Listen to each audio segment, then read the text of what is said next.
যে জুলাই গণ অভ্যুত্থান, এই গণ অভ্যুত্থানে শুধু ছাত্ররা, ছাত্র শ্রমিক আপামর জনতার অংশগ্রহণ ছিল, সেখানে রিক্সা শ্রমিকের অংশগ্রহণ ছিল।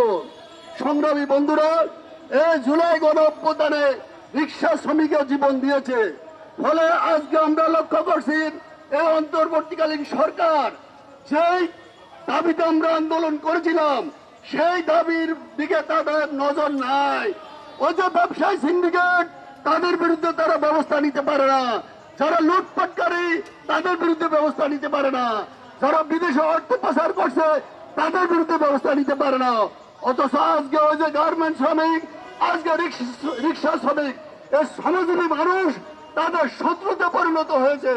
আমরা পরিষ্কার ভাষা বলতে চাই, এদেশের যে 95% মানুষ, যারা দরিদ্র মানুষ, খেটে খাওয়া মানুষ, শ্রমজীবী মানুষ, তাদের স্বার্থ যদি না দেখেন, তাদের জন্য প্রয়োজনীয় যদি সংস্কার আপনারা না করেন, তাহলে শ্রমজীবী মানুষ আগামী দিনে তাদের শ্রমজীবী মানুষের যে শোষণ মুক্তি লড়াই, সেই লড়াইয়ে আগামী দিনে আবারও শ্রমিক শ্রেণীর নেতৃত্বে গণ অভ্যুত্থানের আপনারা অংশগ্রহণ করবেন। আমাদের এই সমাবেশ আজকে খুব বড় করার আমাদের কোনো পরিকল্পনা ছিল না।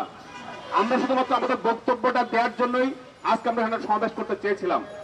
কিন্তু আমরা গত 3 দিন যাবৎ যে দৃশ্যটা দেখলাম, আমাদের এই কর্মসূচি ডিক্লেয়ার করার পর থেকে আমাদের বিভিন্ন এলাকায়, আপনারা শুনেছেন, আমাদের শ্যামপুর, কদমতলী, গেন্ডারিয়া থেকে শুরু করে কামরাঙ্গীচর বিভিন্ন এলাকায়, মোহাম্মদপুর, মিরপুর বিভিন্ন এলাকায় আমরা দেখলাম সেখানে নানাভাবে আমাদেরকে হয়রানি করা হয়েছে।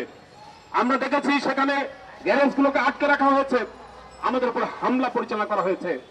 আমরা বলতে চাই, কারা এই হামলা পরিচালনা করেছে আমরা আজকে দেশবাসীর কাছে জানতে চাই। আমরা কারোর নাম বলতে চাই না, কিন্তু আমরা পরিষ্কার করে বলতে চাই, এই কাজটি কারা করলো, এই ধরনের উস্কানি কারা সৃষ্টি করলো, কারা আমার শ্রমিকের বুকে লাথি মারলো, আজকে সেটা আমাদের সরকারকে বের করতে হবে।